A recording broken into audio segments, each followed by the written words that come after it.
Ratchet and Clank, we meet again. It's been a while since 2016. Playing the reimagining of the very first Ratchet and Clank was an absolute throwback to my teens. Reliving some of my favourite moments in a modern reimagining only went to show the love that Insomniac Games had for the series.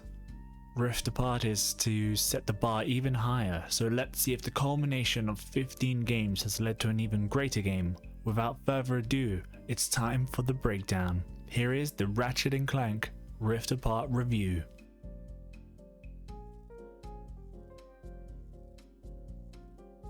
Ratchet and Clank has come a long way, whether it be character models, special effects or textures. The newest iteration of Ratchet and Clank really does push that bar higher. Using PS5 software, it achieves 4K textures and is capable of running 60 FPS on a separate mode which I'll talk about later.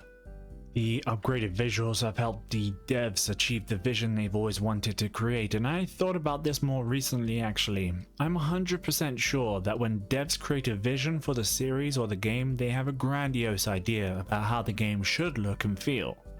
Probably fairly lofty, but the ideals are ideals nonetheless. So it's a pleasure to be able to finally play and see that ideal vision come to life on screen. Ratchet and Clank has always been about visiting new locations, seeing a variety of different enemies, trying out new and interesting guns and armor. We go from planet to planet, exposing ourselves to its inhabitants and flora. Whether it be massive cities filled to the brim with skyscrapers or mining pits nestling themselves only a few inches above lava, there is never a shortage of spectacle. Even more so now that there's this new dimension, and I must say that the PS5 hardware is truly impressive in this sense, able to render entire new worlds in split seconds. Jumping from reality to reality always felt fresh, and it was especially exciting later on when we have more tools for traversal. There is also a fairly extensive armor and cosmetics customization menu that looks superb, looking at armors that are clearly throwbacks to other games and then changing the colors to match my own personal preference. The armor that I donned as Ratchet was the Advanced Carbonox armor, a series favorite and one that I'll always make sure I get. This attention to character models also extended to enemies, which have fully fleshed out textures and look absolutely stunning. I had a couple of moments where I wouldn't shoot back at them just so I could enjoy the effort that Insomniac put into the models.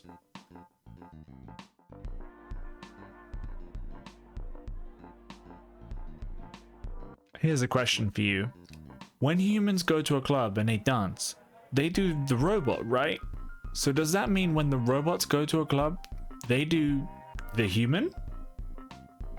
Jokes aside, I like the alternative take on the city of Metropolis. The game does a great job of showing you alternative takes on about half the levels you visit. You visit these small pocket dimensions to which usually help you progress through the story or help you get a collectible, which is indicated by the word optional in the bottom left hand side of the screen. This mechanic achieves a few things. One, it allows us to take on challenges from multiple angles, often needing to change dimensions to progress past the obstacle. Two, it gives us a chance to interact with new characters who occupy that same space and time, therefore extending the cast and even fleshing out the backstory of pre-existing characters. Third and finally, going through these rifts give us an entirely new visual stimulus. At no point in Ratchet and Clank was I bored. I pretty much played it flat out, and I think a large part of that is due to the constantly shifting stimulus, literally keeping my brain interested. The use of bright colors was a masterstroke in gameplay design. Let's talk about the guns and the general gameplay. The guns are the other major half of what makes these games Ratchet and Clank games. You have the choice of 18 weapons in game, each with an upgraded version providing a new feature and functionality and a diverse skill tree attached to each weapon expanding as you go along.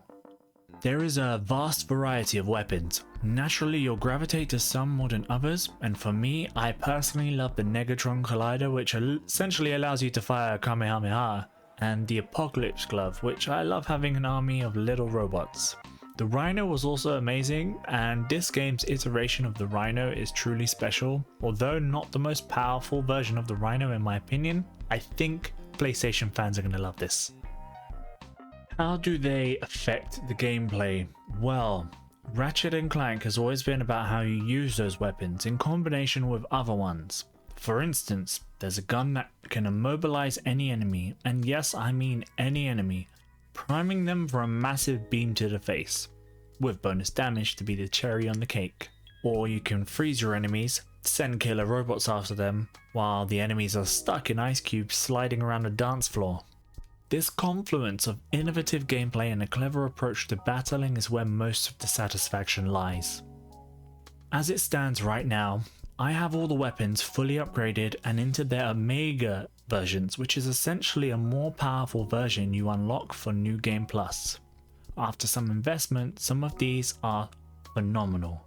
And my opinion of them is mostly a positive one. My only gripe is that there are many crowd control weapons. I can end most fights in seconds, even on the highest difficulty, because there are so many crowd control weapons. And I don't think this is because I'm a vet, I just think that the game has been made easier in that regard. Careful ammo management is a thing of the past, especially after you collect all the gold bolts like I did and unlock infinite ammo for all the weapons. This segues into my next point quite well though. Don't get me wrong, I love the dimension hopping and the super powerful weapons, but I feel that the difficulty has been lowered and that the game has been streamlined in quite a few ways. Here are a couple of examples. You can skip every puzzle in game instantly, even the main story ones, which I found to be really odd, as why would you allow people to do that? It kind of cheapens the experience a little bit.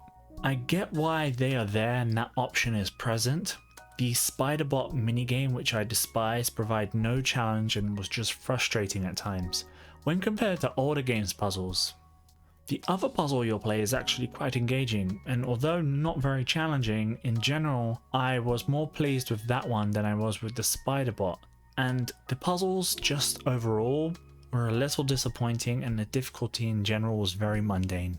One other point of contention that I have here is that the Ratchet and Clank games used to be so heavily gadget centric, and I suppose the weapons are technically gadgets, so I won't include those in this. What I actually mean is that the gadgets that Ratchet usually finds in other games to create small minigames such as like the Trespasser, the Electrolyzer, the Sheep Invaders, the Quark vidcomics, the Omni Keys and more.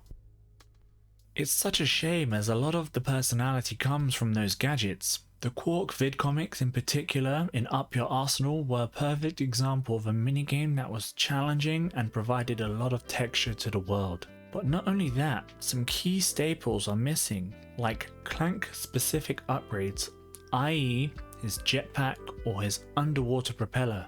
In fact, swimming and underwater sections were cut out for some reason, which I find is really odd, as some of the best moments in my memories are the ones that involve me trying to escape underwater sections of a rapidly filling chamber in Blackwater City, or coasting underwater at the Jawai Resort. It's regrettable, but I understand that they maybe wanted to streamline the game some more and provide a more mainstream experience at the cost of creativity.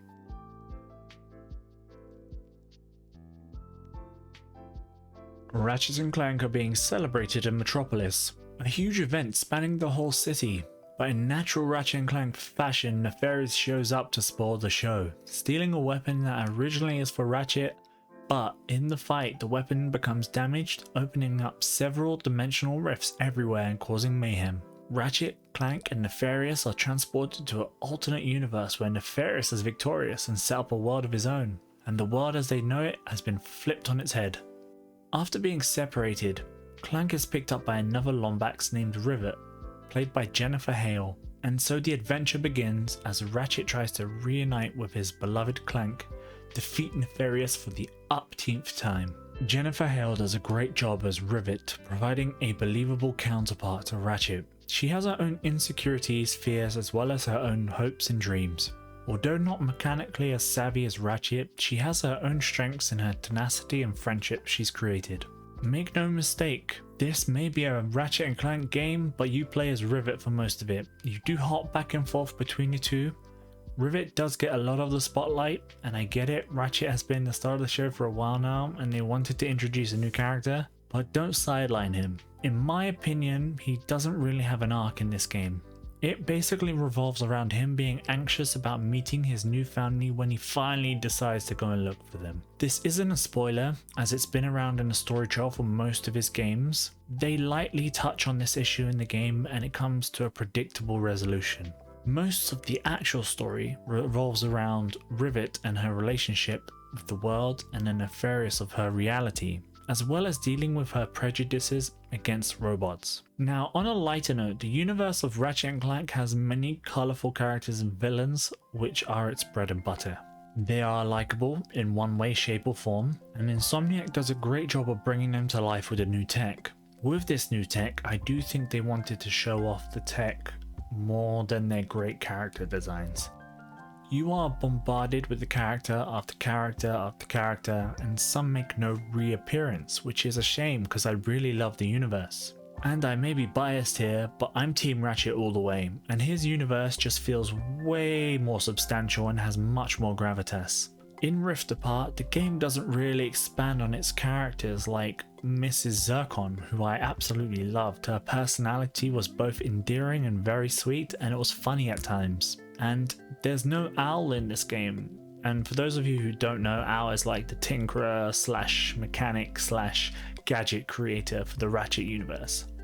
I don't know where he's gone, why he's not in this universe, but I really miss him. And to wrap up this section, I wanted to talk a little bit about Rivet. Clearly a new candidate to continuing the series. I would have liked to have seen her arc be a bit more fleshed out using side quests as a way of doing so. There are times where she's really uneven, especially on this one fast-paced section towards the end of the game, where the character goes completely out of, well, character. It was so strange, it's like someone had thrown her character design and her arc and everything about her that makes her, thrown it out the window, and I actually had to go back and listen to it again to confirm whether it was actually me or the dialogue. I hope when they continue this series they could give Rivet a bit more time to elaborate on her story and her belief systems, as it would be nice to have some time to smell the roses, so to speak. Jennifer Hale did a great job, a splendid job actually, when carrying the character's many inconsistencies, and it's to be expected from such a legendary voice actor. And as a side note, James Arnold Taylor, please never change. I love your Ratchet voice work.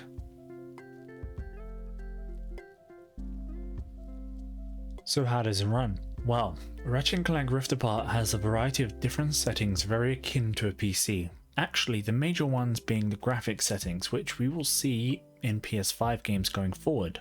It has a fidelity mode, which is 4K 30 FPS, a performance ray tracing mode, which is ray tracing and higher textures but not quite 4K and it runs at 60 FPS, and a performance mode which is 60 FPS at 1080p. I tested all the modes, and the fidelity mode, although it looks great when I'm standing still, it's just too sluggish for me. I could actively feel the scenes dropping below 30, which basically made it unplayable. I couldn't bear it and the difference is very noticeable. Take a look at this clip. As you can see, the smoke and the motion effects there is quite noticeable, and there's a very big difference in between the two modes. Some performance specific reviews have also pointed this out, and it's also worth mentioning if you decide to play on the fidelity mode. I myself played on the performance ray tracing mode, and for the most part the action was silky smooth, only partially dropping when I was farming lots of bolts or breaking tons of boxes in Sargasso. Overall though, a great job by Insomniac to bring the series to the modern day era of gaming.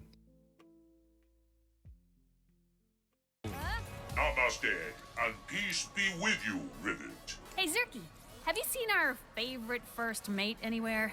I need a signal booster. Well. We meet again, my wee Jane. Give me the part. Did you follow me here? Another fruitless effort to win my affection? Give me the part, Pierre.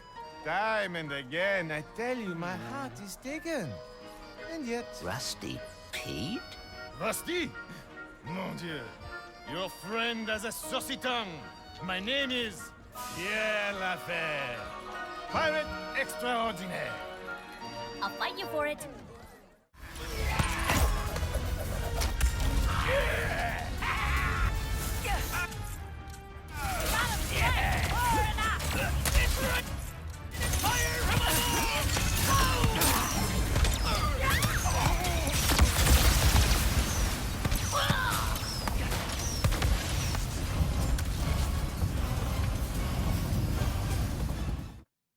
When you have Jennifer Hale, James Arnold Taylor, David Kaye leading your game for voice acting, you're pretty much all set. The voice acting brings a personal realness to the emotions of the characters, whether it be exhilaration, melancholy, anger or joy. This legendary cast do a phenomenal job, and as I mentioned earlier, Jennifer Hale carried some of the inconsistencies with Rivet's writing. Then you go and combine a plethora of awesome sci-fi effects, gun sounds layered with a killer soundtrack with exploration and combat in mind. In fact, actually, the only problem I had with the sounds was this.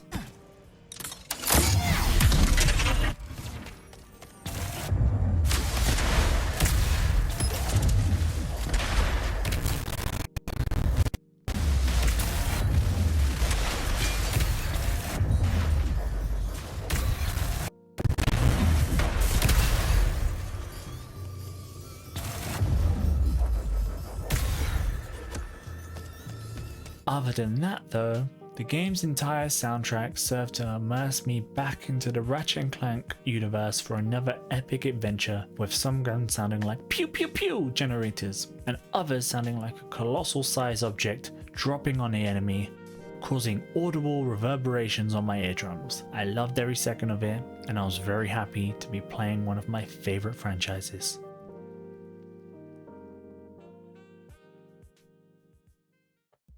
Hey guys, hope you enjoyed the review. As always, I enjoyed making it. Ratchet and Clank is one of my favorite series of all time. I fully love the game. The love, the attention to detail means it has a huge player base and people who keep coming back despite there being so many games. And even with the inconsistencies, people still love the franchise. Now, Rift Apart is one of those big kind of games that PlayStation and Sony have made as their flagship to lead the journey that they're going on. Included with games like God of War, and you know, to be included with God of War, it's a big thing. Insomniac used to be such a tiny studio and now they're huge, really pushing the boundaries with their tech. Rift Apart is a perfect example of they can do whatever they want because they have the creativity and the drive to do so, and with the backing of Sony, there's nothing that can stop them. I'm really looking forward to the future with the Insomniac games. And saying that, I'm going to go ahead and give this game green light. I think it's phenomenal. I think it's a great purchase. And you know what? PS5 doesn't have that many massive exclusives. This is one that's just come out, and this is one I think you should buy. If you're new to the channel, stick around. On the next screen, I'll show you exactly what that green light means so you can use that as a point of reference for the future. Guys, it's been a pleasure. If you like the content, give it a thumbs up. If you love the content, why not sub? It helps the channel. I have been Bearded Breakdown. I will see you on the next game. I'm excited for it and I'm excited to see you there. Thanks guys. See ya.